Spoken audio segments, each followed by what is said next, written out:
Is the Samsung Galaxy S20 FE worth buying in 2021?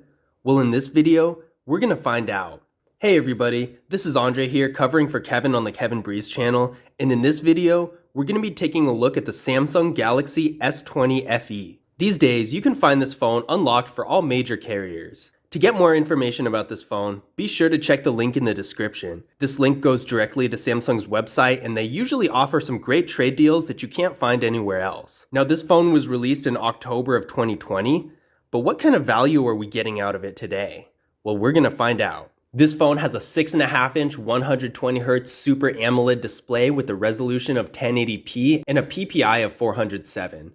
The phone has an aspect ratio of 20:9 and a screen-to-body ratio of 84.8%. So as you can tell here, the bezels are very thin, and I really like that. It gives the phone a modern appearance.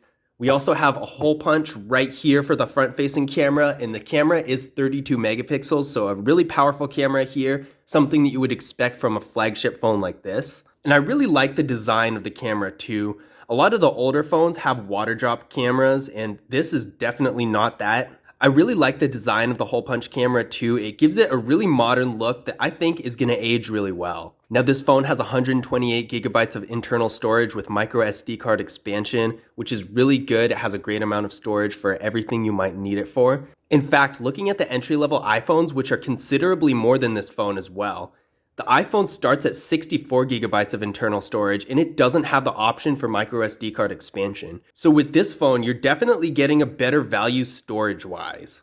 To give you a better idea of what the storage on this phone looks like, I have everything I use on a daily basis downloaded onto the phone, and right now, it's only taking up 22% of the phone's storage. So definitely, no matter what you're doing, if you only have a few apps on here and don't take a lot of photos, or if you have a lot of large apps and do take a lot of photos and videos, you're still going to get a great amount of storage no matter what your situation is.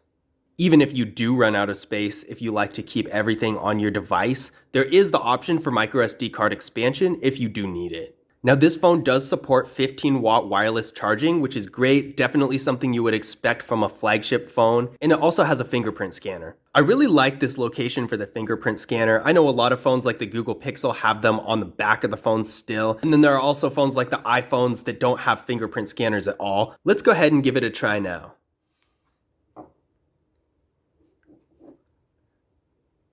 Let's try it one more time. As you can see, it's very fast and responsive, and again, I really like the location. It's convenient and definitely makes sense. Taking a look at the camera setup here, we do have a triple camera setup with a 12 megapixel rear camera, a 12 megapixel ultra wide camera, and an 8 megapixel telephoto camera. And the telephoto camera has 3x optical zoom. This is the normal photo mode of the camera, and as you can tell here, the picture is very crisp and definitely has the quality you would expect out of a flagship phone. To access the ultra-wide, you just press this button right here. In order to access the telephoto camera, you press this button right here. And one other really cool thing I noticed about this phone's camera is there's also live focus video. Now that's a feature that I don't see in a whole lot of phones these days, and it's a really nice feature to have, especially for content creation. If you're working with videos a lot, you're definitely going to find at least some use out of this. Now this is the front-facing camera, of course, and you can also go into portrait mode on this as well. Portrait mode on the front-facing camera is great, and with 32 megapixels, the image is really crisp as well. And in case you were wondering, portrait video mode is also available on the front-facing camera. A quick test of the video mode of the camera. We are shooting in 4K at 60 frames per second. Also keep in mind the audio quality of the device. That was the video mode of the phone, of course. One thing I definitely wanted to point out is that was shot in 4K at 60 frames per second, as said in the video, and it was using the front-facing camera. Now, I don't see a whole lot of phones that have the same ability in their front-facing camera as they do in their rear camera, and I thought that was really impressive. The quality of the picture in that video is so crisp. I was really surprised to see something like that come out of a front-facing camera. In addition to that, the audio quality was great.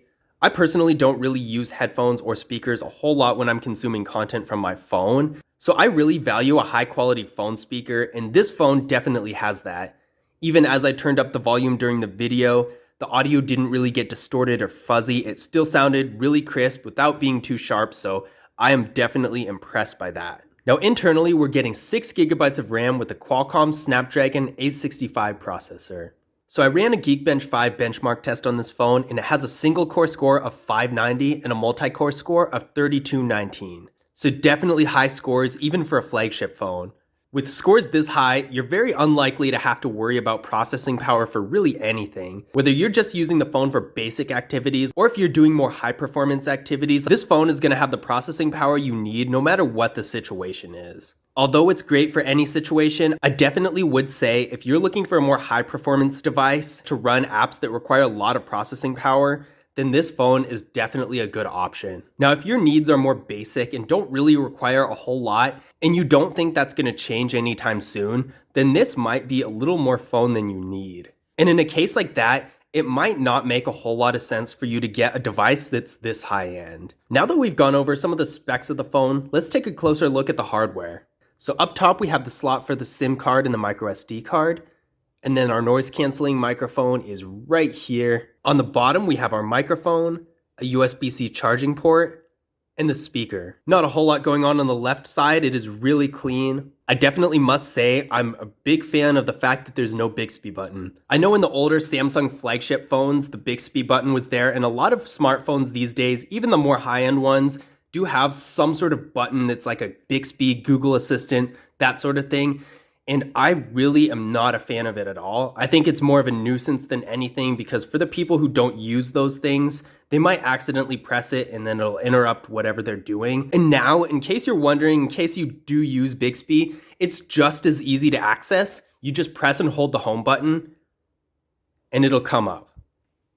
I think this simpler design definitely makes it a lot more convenient, both for Bixby users and non-Bixby users. But I'm really curious, do you guys actually use Bixby or Google Assistant or whatever equivalent your phone has? Let me know in the comments because I'm really curious to find out. Now on the left side of the phone, we have our volume up button, the volume down button, and the power button. Now on the back, of course, we have our triple camera setup, our flash right here, and then there's a Samsung logo. The back is made of a sturdy plastic material, and that is one difference between the Samsung Galaxy S20 FE and the regular Samsung Galaxy S20, is that it's actually made of plastic instead of glass. That being said, I really like the texture of this material. There are a lot of fingerprints on it right now, but you don't really notice them. Overall, the phone has a nice weight to it and it's made of high-end materials. You can definitely tell by holding it that it's a flagship phone, so that's great. And again, I really like the design of the front-facing camera. It makes it look really modern. And a lot of Samsung's older flagship phones, in my opinion, haven't really aged well. I did a video on the Samsung Galaxy S9 the other day, and to me personally, it just looks ancient. But with this phone, I really think they got it right this time. It has a really timeless design, and I think that in 5 years, you're not gonna look at this phone and be like, this thing is ancient. It's still gonna look decently modern, no matter what direction the evolution of smartphones goes in the future. Now, in conclusion, is this phone worth buying in 2021? I definitely think this phone is still worth buying in 2021. As far as the hardware and specs and really everything goes, there's really nothing I don't like about this phone. I would say though, as far as the value that you're gonna get from this phone goes, it really depends on your situation and your needs.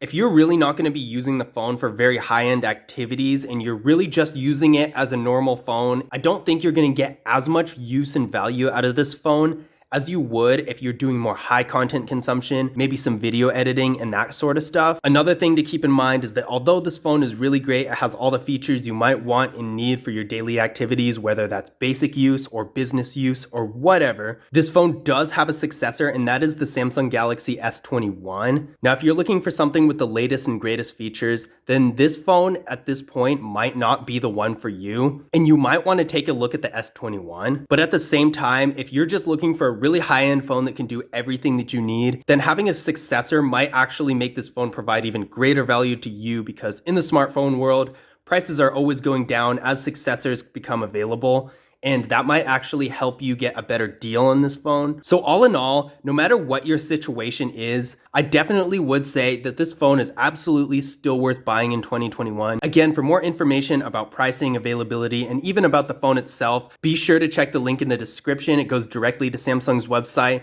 and they usually offer some great trade-in deals that you're not going to be able to find anywhere else. So definitely give it a look. But I hope you guys enjoyed the video. If you did, be sure to leave a thumbs up and subscribe. And as always, I'll see you guys in the next one.